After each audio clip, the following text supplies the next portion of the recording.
Hello, everyone, and welcome to the Goodwill Meditation Group Webinar for Wednesday, the 25th of May. Thanks, everyone, for being here and for joining us to do this work, taking the time from your day to just join in service. I will be joined by Michael Galloway of New York, Dominic Dibble of London, and Minze van der Velde of Geneva. We will be reflecting on religion and the emergence of group rituals of goodwill. As you know, if you have been with us before, the Goodwill Meditation Group is a worldwide group of people who link up each Wednesday at noon to meditate on goodwill. The group aims to stimulate and strengthen the goodwill that is expressed by humanity as a whole. This webinar meets the last Wednesday of each month and provides an online space for individuals to gather, to use the Goodwill meditation, and to discuss our work. Goodwill has been defined as love in action, and it exists in all human relationships that resonate to a note of loving intention. It is both positive and dynamic, and can be consciously utilized for the betterment of humanity and the planet. It could be argued that goodwill is also expressed in an instinctive form by the lower kingdoms in nature. Goodwill is, in essence, the name we give to the potent energy of divine will as it expresses itself through human relationship. This powerful energy overcomes all separating forces and has the potential to transform all aspects of our societies and the planet itself. Goodwill redeems, it unifies, and it reveals the essential goodness underlying all outer forms. The existence of goodwill is evidence of the link between humanity, the spiritual hierarchy, and divinity. So before we go further, let's pause for a moment of reflection, and then we will say together the mantra of the new group of world servers, identifying this group and the wider group of all who are participating in this meditation with the new group by using the plural we in the final line. So let's pause for a moment of reflection.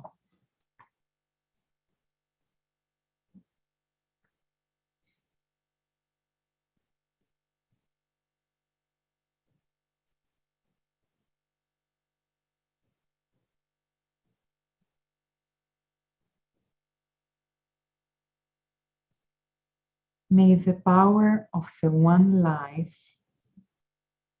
pour through the group of all true servers. May the love of the one soul characterize the lives of all who seek to aid the great ones. May we fulfill our part in the one work through self-forgetfulness, harmlessness, and right speech.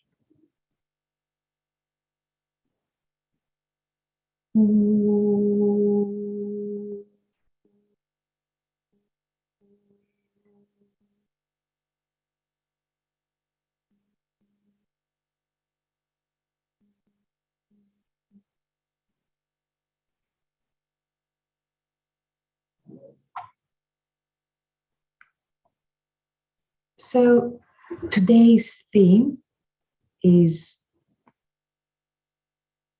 religion and the emergence of group rituals of goodwill.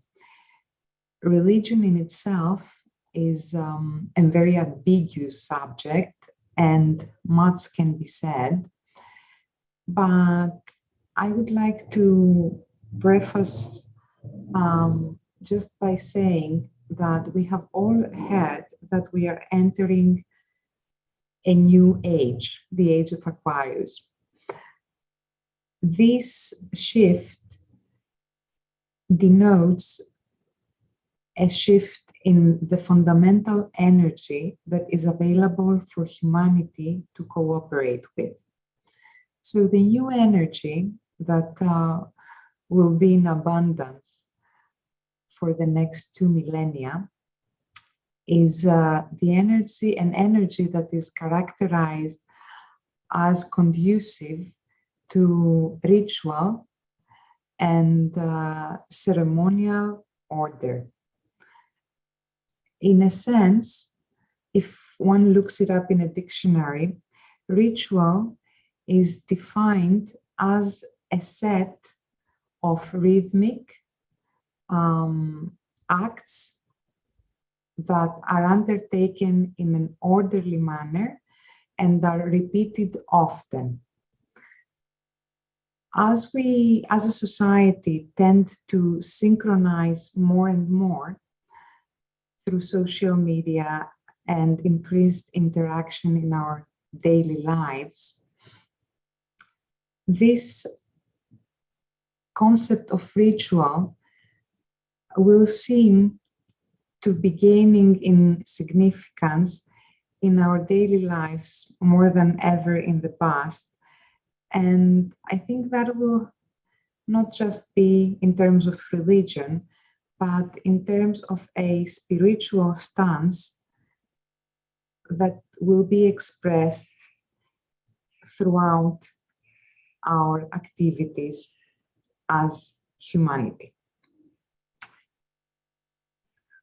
Dominic Dibble will be the one who will expand on this wonderful subject, and he has prepared a very interesting presentation which I have had the luck to have a preview of, and he will also be leading the meditation today, as it is my first time in the World Goodwill webinar, so I'm taking it easy.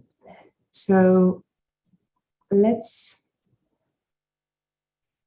call Dominic to the stage, in a sense, to proceed with the meditation. Thank you for being here with us today. Thanks, Evangelia. Can everyone hear me? We hear you well. Good. Okay.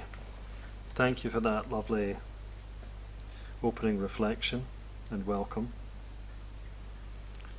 And now we will join together in our meditation, a Goodwill meditation, which, as you know, takes place every week on a Wednesday at noon local time, and we mark this and we energize this by having the webinar once a month.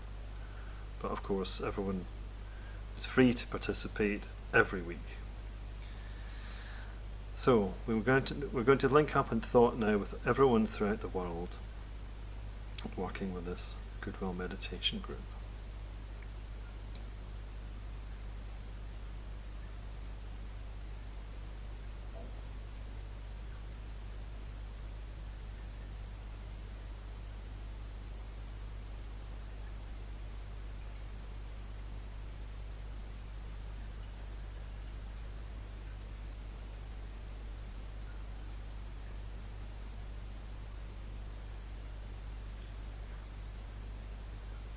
And as we do so, we are entering into relationship with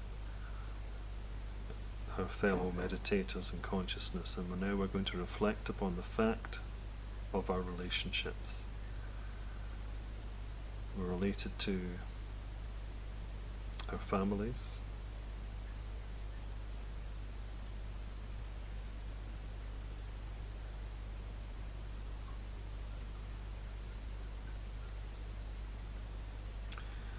we're related to our communities, large and small.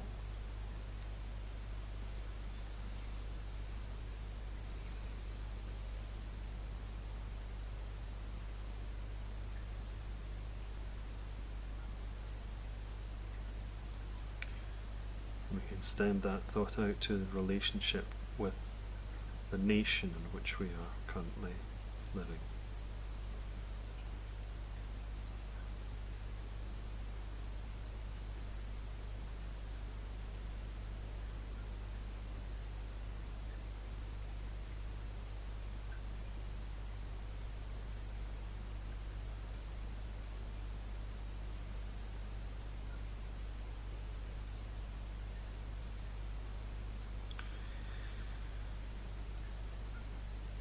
We move our thoughts even more widely into the world of nations and their relationships with each other and our relationships to those nations.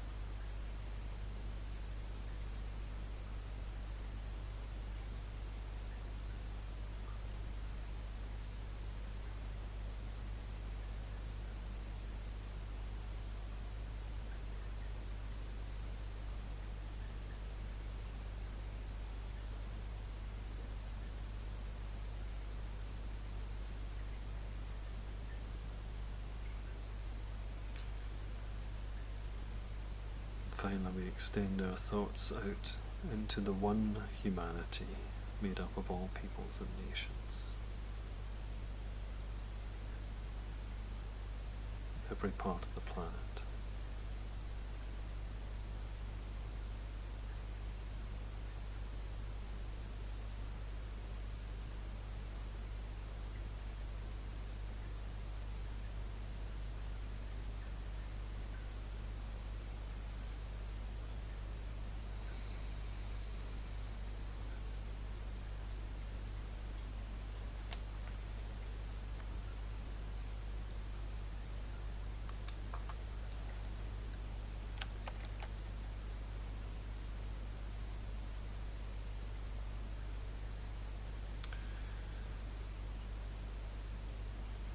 Now we use the mantra of unification together.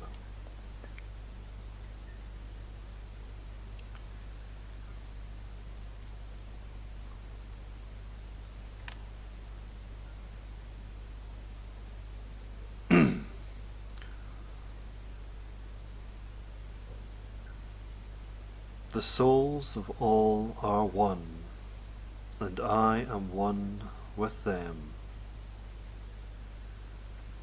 I seek to love, not hate. I seek to serve, and not exact due service. I seek to heal, not hurt. Let pain bring due reward of light and love. Let the soul control the outer form, and life and all events, and bring to light the love that underlies the happenings of the time. Let vision come and insight. Let the future stand revealed. Let inner union demonstrate, and outer cleavages be gone. Let love prevail. Let all people love.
Now reflect upon your own and humanity's relationship with all beings who dwell in the higher realms of mind and heart.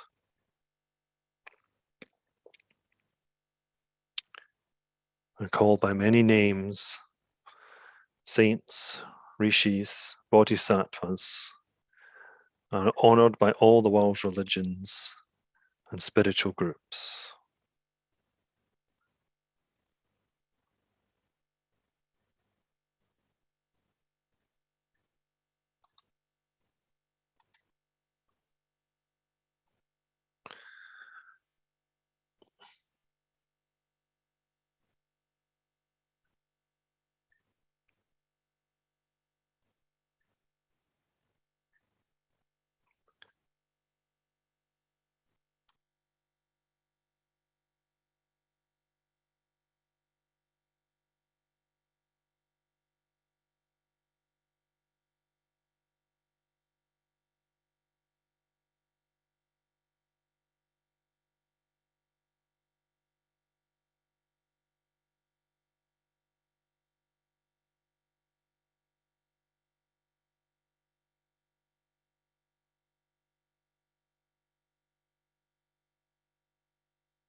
Imagine that you're standing together within the center of the spiritual hierarchy, immersed in the consciousness of the heart of love.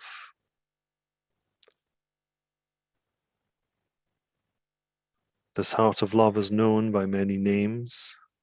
Some know it as the Christ. Other faiths have other names, such as Maitreya, the Imam Mahdi, and the Kalki Avatar.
Maintaining this high point of contact,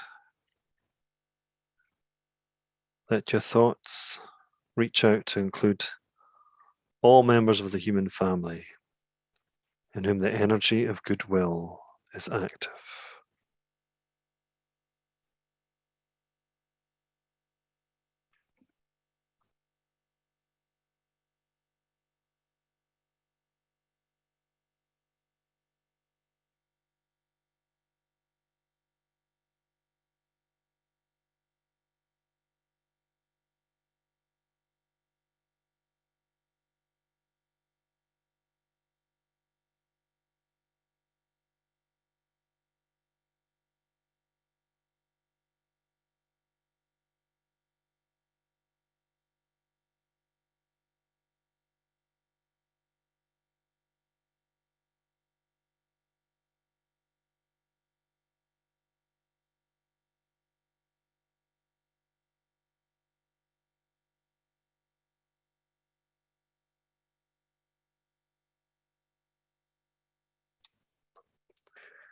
Use the affirmation: the center of all love I stand. From that center, I, the soul, will outward move. From that center, I, the one who serves, will work. May the love of the Divine Self be shed abroad in my heart, through my group, and throughout the world.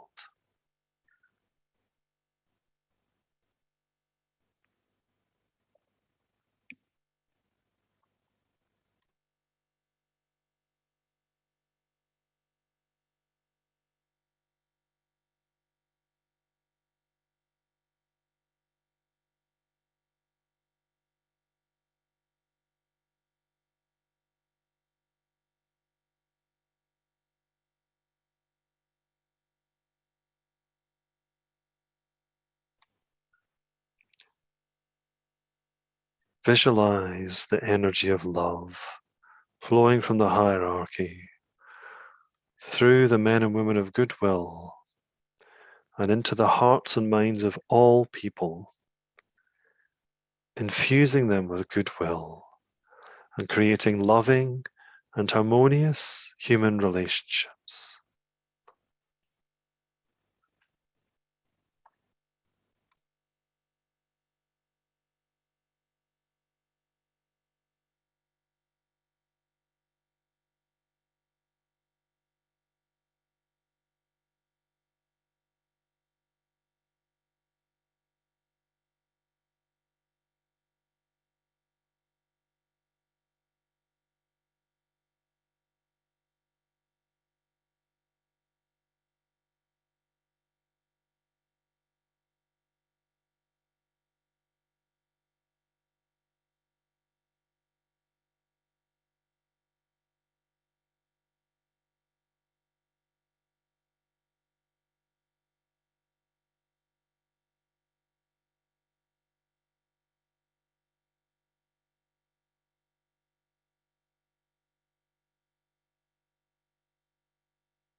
Meditate on ways of spreading goodwill, creating right human relationships, and restoring peace on earth.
Meditate on ways of spreading goodwill, creating right human relationships, and restoring peace on earth.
realize that you're helping to build a channel between the spiritual hierarchy and humanity, through which the energy of goodwill may flow,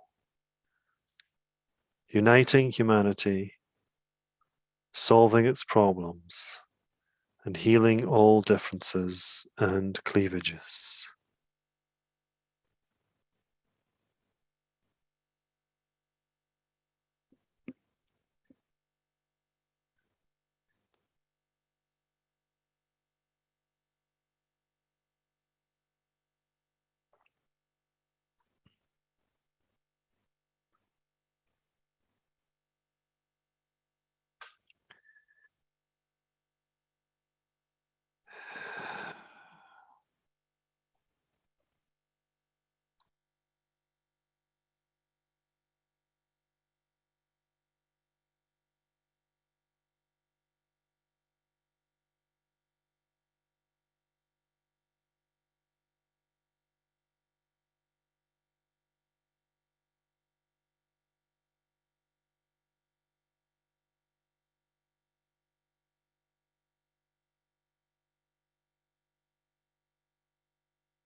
Linked in thought with people of goodwill all over the world, we say the Great Invocation.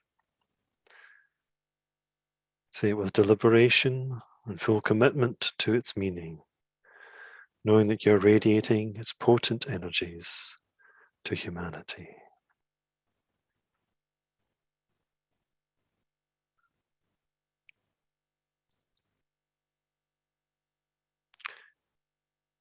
From the point of light within the mind of God, let light stream forth into human minds. Let light descend on earth. From the point of love within the heart of God, let love stream forth into human hearts. May the coming one return to earth. From the center where the will of God is known, let purpose guide all little human wills, the purpose which the masters know and serve.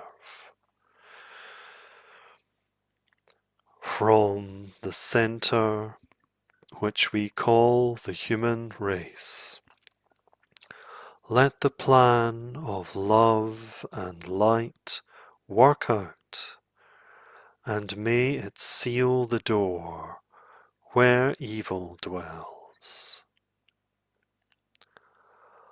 Let light and love and power restore the plan on earth.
Thank you everyone for your participation. Thanks again to Evangelia for so beautifully leading us into the meditation. And now it's up to me to share a few little thoughts that may stimulate some further conversation, hopefully. And maybe just a reminder, if you want to share, you can put something in the chat and one of us will read it out, or you can stick your hand up and then we can unmute you and we can hear your lovely voices. That would be great. It would be great to hear some voices. For now, though, it's going to be my voice, so here we go. We're going to talk about religion and the emergence of group rituals of goodwill. Now, as Evangelia pointed out, we are entering the age of Aquarius, and this is producing new, differing energies. I'm just going to change my lighting here, see if that's a little better. Yeah, that's a bit better, I think. These new energies are impacting humanity, and organized religion, like many other institutions that make up what we think of as society, they're struggling. I would suggest. Others may disagree, possibly. If you would disagree, please put your comments in the chat. Struggling to adapt to these new energies now flowing into the planet. And one of the main difficulties which organized religion faces is that, of course, its structures and its processes are strongly conditioned by the sixth ray, which is, we're told in the Bailey teachings, is the energy which is flowing out now and making way for the seventh ray, and also by Piscean ideas about how human beings should relate to divine energies. So structures which are, in a sense, crystallizing, perhaps. Included in these Piscean ideas are some thoughts about how perhaps there's a fairly rigid hierarchical division of authority and responsibilities, with the priesthood, whatever name we give to that, those who are in charge of religions, organized religions, usually standing somehow between the worshippers and the worshipped, and maybe sometimes even claiming a degree of special access to the divine and to the worship, which is worshipped.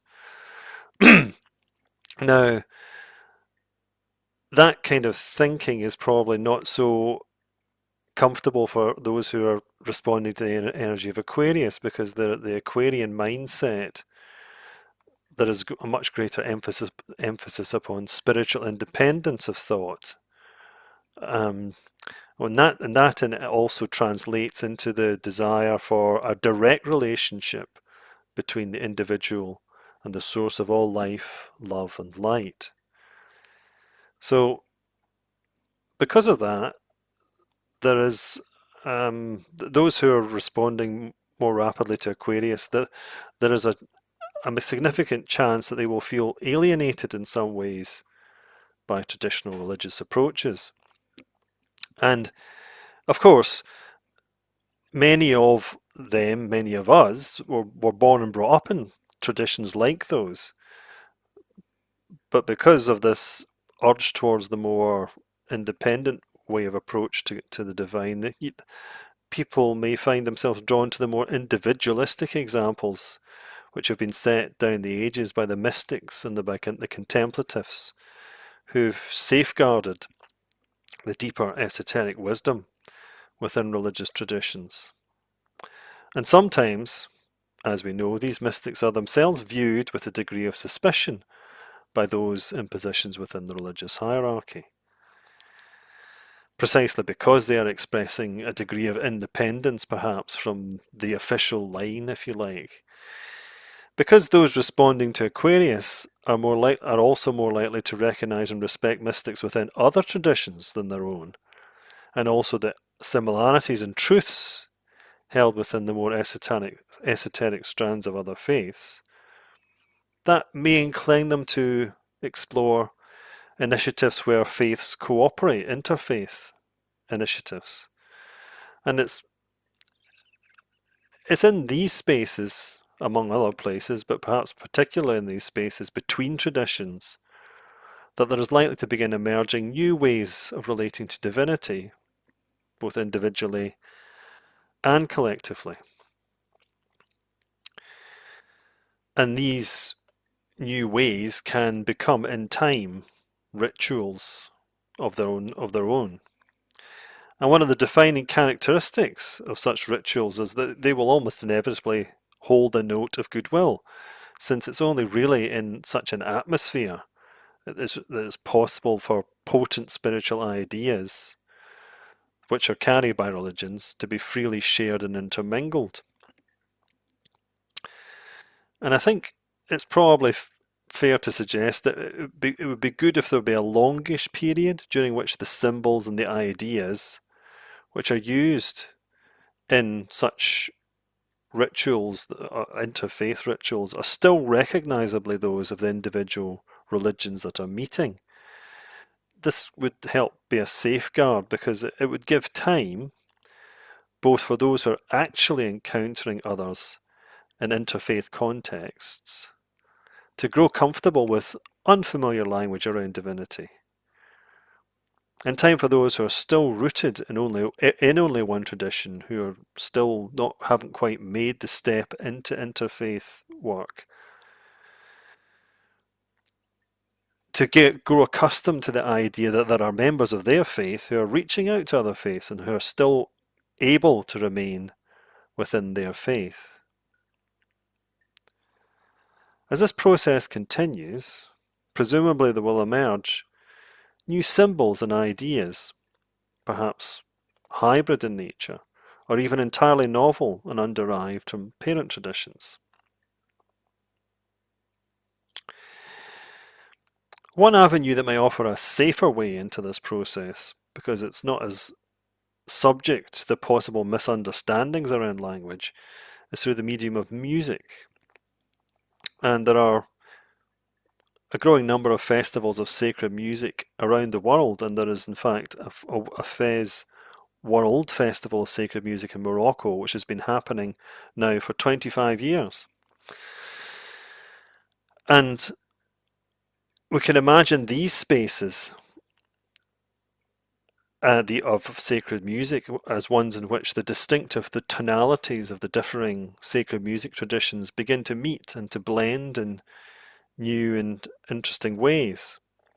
And even from a secular perspective, the ways in which the genre of world music is incorporating tonalities and instruments from many differing traditions, this may help to nurture a shared understanding of resonance with subtler levels of reality.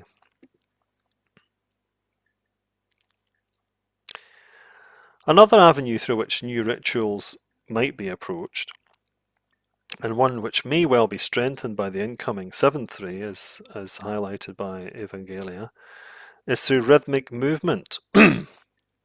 Some faith traditions indicate the importance of rhythmic movement, such as the spinning Sufi dervishes, and it's also true of some esoteric groups as well. And the anthroposophical movement promotes, for example, eurythmy. And in Alice Bailey's writings about the Wesak festival, she also talks about the importance of ritualistic movement in that particular ceremony.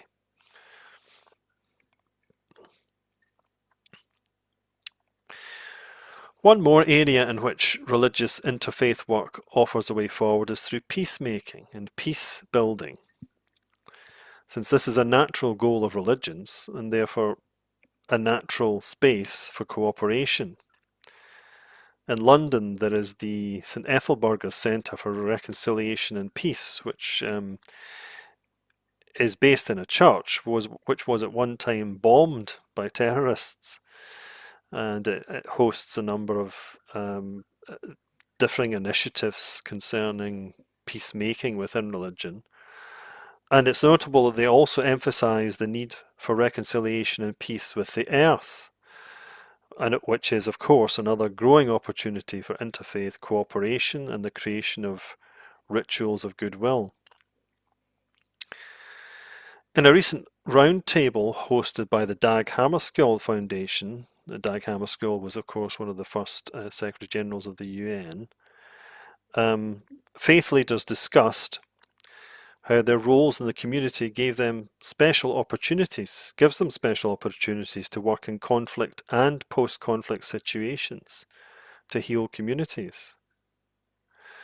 And what was also discussed was ways in which the UN can actually facilitate this by inviting these faith leaders into its own peace-building processes. All of these possible ways for the evolution of new collective rituals of goodwill from current religious practice are ones that we can foresee from current existing trends. We can say that, that we can see the seeds of them already beginning to sprout.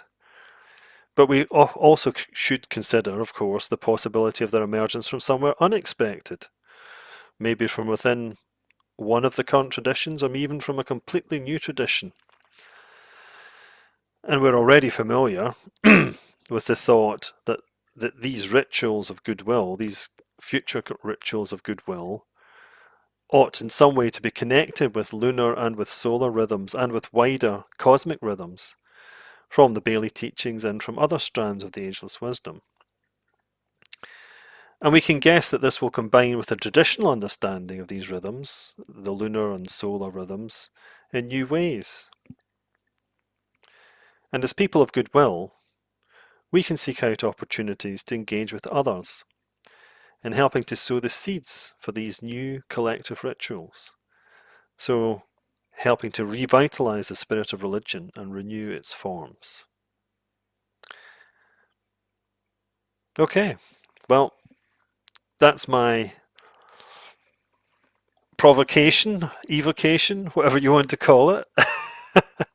And so it's now time for, if anyone would like to share some thoughts or some impressions, maybe something that's happened to you. And there is a hand up, Dominic.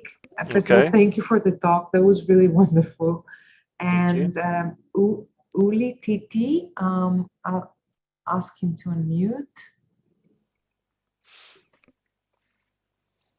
Hello, Uli, you have your hand up. Would you like to ask your question?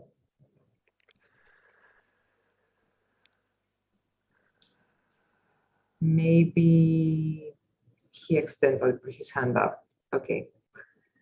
Other than that, we have some comments on the chat box. Okay. And we have, okay, now there's another one. Okay, so Wendy Boyd, if you could unmute yourself. There we go. Hello. Hi, Wendy. Hi everybody. I haven't really got anything, I don't think I've got anything specific to say, but I wanted to say something because, and if it's okay, I'm just going to share a little bit. Yeah, please. Thank you.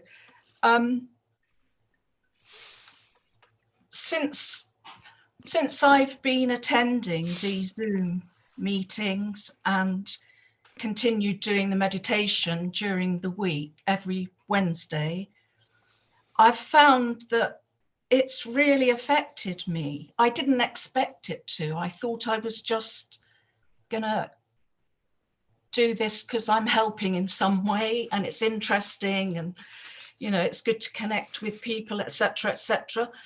And having been in the school for over 20 years as a student, and so forth, I sort of had a bit of a pride, I suppose, a bit of arrogance, thinking, well, I know this stuff, you know, and I've read the books and I understand Goodwill, da-di-da-di-da. And since I've been connecting in this capacity with everybody, it really has had an effect on me. And the only thing I can say is that, you know, that expression, draw near to him and he will draw near to you. Mm-hmm. I feel that that's become very apparent in my life and in my own psychology, because, you know, at the beginning of this meditation, we link up, and then family, community, country, nations, da-da-da-da-da. Mm-hmm. And something, you know, I very quickly, because I'm hogging the space, I'm sorry, but yeah, I sort of not liked my community. Things like that have been coming up. This mirror, these forums have held up a mirror for me to see those things that aren't really goodwill. So I've had to really see that, and I've had some problem neighbours, and where in the past I want to go away, just go back, stand away, I realised that I have to draw near to them and they will draw near to me. And I found that very like mediatorship. We haven't had to argue. I mean, they break the rules and I find that difficult. I mean, I break rules, but this is so many things. And I've had to do, you know, I've had to really work through this. I know we've all got things. I've got other things as well. But where it reached a critical point, but you pulling on goodwill and meditating in the middle of the week, that particularly, that is so bridging, and right at that point, 12 o'clock, middle of the week, and my whole mind is cleansed, you know, and then I can reach out to people. So I was thinking, what does it mean, goodwill ritual, you know, these new goodwill rituals? So although I couldn't think of anything, like you've been specific with music and some really fantastic examples, I think it's in, for me and maybe others, it's in my thinking. I've got, you know, that you can have a ritualistic type of thinking for the good rather than a kind of neurotic ritualism, you know, because that's, so I just wanted to thank you for the impact it's had on me and how I want to continue to extend myself from this. And so thank you for listening to my sharing. That's beautiful, Wendy, and I think what you're basically expressing is the simplicity and the power of goodwill. It's just, and of course, we're sort of cheating here a little bit, because what we could actually say, well, actually, what we are doing right now is one of these new collective rituals of goodwill. So, you know, it's, yeah. I didn't want to brag or anything, but yeah, no, we are seeding it, and what you're saying is that how powerful it can be and how helpful it can be. It works. It does works. Work. That's what it says in the tin. Thanks, Wendy. Thank you. So we have more people who want to ask questions. Wendy, are you covered? Are you? Sorry. Is that all you had to say? Oh, thank you. Yes, sorry. Okay. Yeah, I'm done. Thanks. Thanks.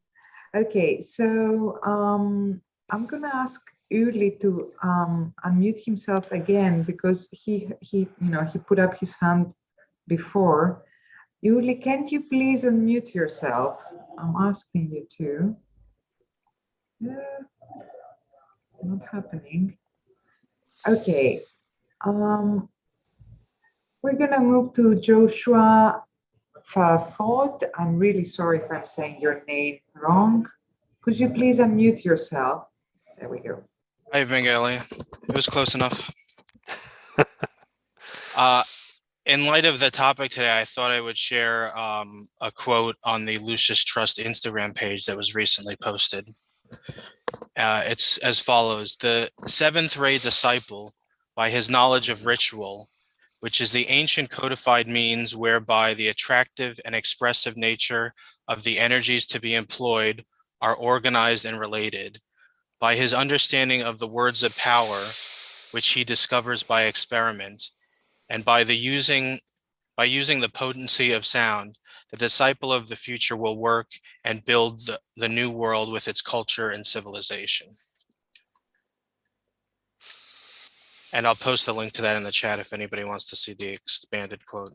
Yes, that would be great. Thanks, Joshua. And that's a very powerful thought. I don't think I can really add much to it. No, I don't want to claim any deeper insight into it than but I think it's, again, the sound, the collective sound is perhaps an important aspect, and of course singing, collective singing is such an important part often of all great religions and faith traditions. So one can only imagine the beauty of the choirs of the future and the rituals that are going to be created. It's a beautiful thought. We've got something to look forward to, maybe something even greater than Bach, if that's possible. I see there's one more person. Catherine Cruz has got the hand up. Yes. Shall we ask Catherine Cruz to? Let's ask Catherine Cruz to unmute herself. Yeah. Catherine, could you unmute yourself? Yeah, there we go. I think I'm unmuted. Yes, you are. I just wanted to thank you for this conversation, because it is so much about what the seventh ray is bringing us, which is the opportunity or the support for the necessity of recognizing the spiritual in all of our forms of rituals. And so as I was listening to Wendy talk about her midweek meditation, I just thought, well, that's what she's doing. She's re-spiritualizing her relationship in that relationships in that midweek meditation, and we can all do that. So maybe, probably the forms will be new, but even the old forms that we have, if they become containers for the energy and forces that they are meant to represent, but really become true containers of those through the support of the seventh ray, the energy of the seventh ray, it will transform them into enliven them. So it's a very exciting time to be involved in what we are about at the school and with Goodwill. And so that's all. Thank you.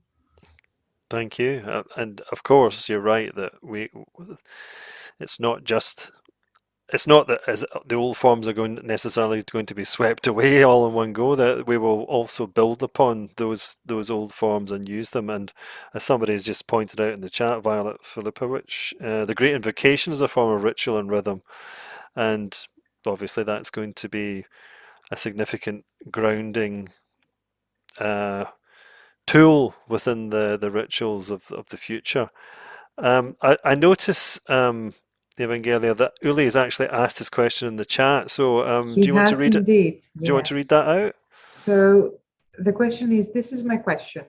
Wondering about how the concept of detachment experience within the human consciousness, explored by many religions throughout human history, can be useful for the purpose of this new sense of religion and goodwill ritual in the new era of Aquarius.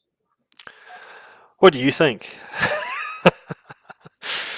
I don't know. I think this is something that each of us should contemplate on rather than be able to answer. I'm thinking more in terms of that a lot of concepts will need to be redefined. We will need to find new words to express them, because I think that many of the terms that we're using now are very charged, and they seem to mislead rather than help us communicate. So I would start in more fundamental processes such as these. I have no answer for Uli, really. You've just given me something to think about, Uli, so thank you. Yes, that's right. And the thing is, of course, we're not spiritual agony ants. We don't have the answers to all of these questions.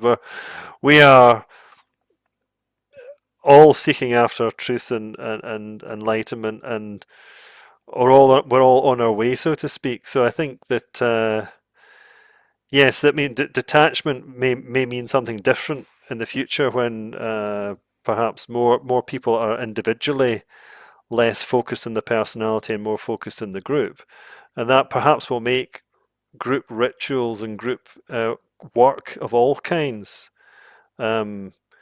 easier, more. There'll be more sense of a more natural and easy flow of energies between individuals. Perhaps that would be a lovely thing to imagine. The more beautiful singing, more beautiful movement, more beautiful constructions, more buildings. Who can guess what the temples of the future will look like, given how magnificent some of the old temples are. So I don't think I've got much more to say than that, but it's something that we can begin to imagine. Ethelberger, yeah? Yeah, I mean, really, what you're suggesting, and maybe your entire presentation, seemed like it also brought in the ray of harmony through conflict at play, not just the seventh ray of ceremonial order. So I think that because these two energies are going to be in interplay, we are definitely going to see more beauty. And that is to also include outer beauty, because inner beauty and objective beauty has to be expressed somehow. And that's where your music and architecture and art. The seventh ray brings down those energies into right down to the physical plane. Precisely. So it's going to be great. Yeah. Well, hopefully. For as long as we will be here to see it, I hope so. Yes. Well, thank you, Uli. Uli has written, appreciate the space to explore these concepts and agree for more relationships that inspire the off-life. Thank you. We thank you too. We thank you too, indeed. There's a couple more comments I noticed. That, for example, Wayne Sterber has said, one of my ever favourite definitions of the seventh ray is simply ritualistic decency. That's an excellent concept, isn't it? Decency, yes. It's not a word you hear very often these days, is it? But it's probably a word that needs to be resurrected in some way, re-energized, revitalized. And Wayne continues, this brings the potential potency right down to one's daily life and the way one relates in simple decency to one's environment ritualistically. One cannot help but be reminded of DK's statement, the simplicity of the soul opens the way into Shambhala. To paraphrase, what does the simplicity of ritualistic decency open us up to? I think that this would what that means to me, because of course, as Dominic said, we're not paragons here. It means that it's a stance of simplicity that allows one to just select what is truly required in their daily lives. And then ritual emerges because you select and you form.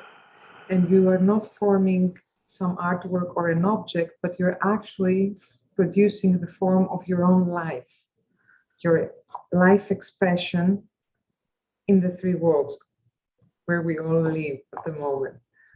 So probably something like that. That's what I would think. But so lovely thoughts. That itself was a very lovely thought. The way you expressed that. Do we want to take any more comments? Let's see. Okay, so Angela says detachment from the material / form could be ritualized through quiet periods of group meditation, a moment of silence, or going into the silent place, even if only for a few moments during the service. Angela, I think that's being done. That's being done. Well, it's been quickly introduced in many modern, not so much institutions, but I would say organizations or even companies. I don't know. What would you say, Dominic? Certainly, I think it's interesting that people are becoming more aware of the power of intentional silence. I know that there is the Silent Minute movement, which is being revitalized recently by one of a few people who are connected with our work in some ways. And I think also that the idea of having silence at the beginning of meetings, just business meetings, and also acknowledging great tragedies are often acknowledged by silence as well, and it gives a space for a deeper connection, and one that's yes, I think there's, but I would definitely agree that there is certainly room for Yes. more creative uses of silence. It's the space. It's the concept of space, the space that you mentioned. And thank you, Angela, for bringing this up, because silence does create space, I think. Yes. Thank you. And I think it also relates back to what Wayne was saying about simplicity. It's a very simple thing, silence, but also very potent. True. That's true. Okay, we have another question, and I think that might be the last one for today. By Wendy Boyd. She's asking, is prayer evolving into meditation? These days, people resonate with and are attracted to the form of meditation according to their level of consciousness. I think they're two different things. There are two different ways of relating. And consciousness aside, I would say that they do different things. We meditate. Well, let's just assume that we all meditate here. But there are some times that you actually need to pray. I mean, I do. I feel like sometimes I need to pray. That meditation is not for a certain moment. So I would say that there are different methods of relating or attempting to relate. I think there's also the idea that perhaps the synthesis of prayer and meditation is invocation, and that hopefully, as we become more experienced in doing both, we can begin to get a sense of what that synthesis means, and hopefully something like the Great Invocation is leading us in that direction. I think we're all still grappling. We've all still got our training wheels on when it comes to these kind of ideas about what invocation really means. But I think hopefully our long experience of lots of incarnations, one would think, of doing both, we might eventually get it. That's the hope. Agreed, Dominic. Wendy has put her hand up again. So would you like to add something? Would you like to unmute yourself? Yes. Wendy, would you like to unmute yourself and Yes, hi, thank you. Yeah, what I was trying to say, I find it so difficult to do the chat. I find it easier to speak. So it's just how churches are suffering from not having bums on seats, so to speak. You know, their attendances are down, and people generally and universally are more attracted to meditation. That I'm not saying meditation looks like any specific way. I think we have to be flexible about this, because some people do what they call heart meditations, and it's all about stuff that doesn't, you know, resonate with me, just as the meditations that I've been trained in might not resonate with other people. But I think that, you know, when you see shops full of Buddha statues in people's homes, and people are collecting these relics, temple relics that they've found, and all this kind of thing, it's showing this growing aspiration towards wanting a different form of whatever helps a person to express their approach to divinity. That's what I'm trying to say. It just seems, it's amazing to me, since I was a child, just how Buddhism from the East has come to the West so rapidly, and that must say something about the level of consciousness and the changes that are going on. I agree. I think it does say something important, that there is this shift in consciousness, and as you're suggesting, there are more ways to focus spiritual energy, because of course, if you think about it, an altar, I think the making of altars, whether formal or informal, has become more of a thing, and I think that an altar is a place where one can focus spiritual energy, and it's an opportunity for the individual to express their understanding of how spirituality can be rooted right there in their own home, Yeah, which again is perhaps something that is more Aquarian in a sense, but it's also part of some traditions. You know, I think my little understanding of Hinduism is that it's certainly a big part of that is the creation of your own personal altar.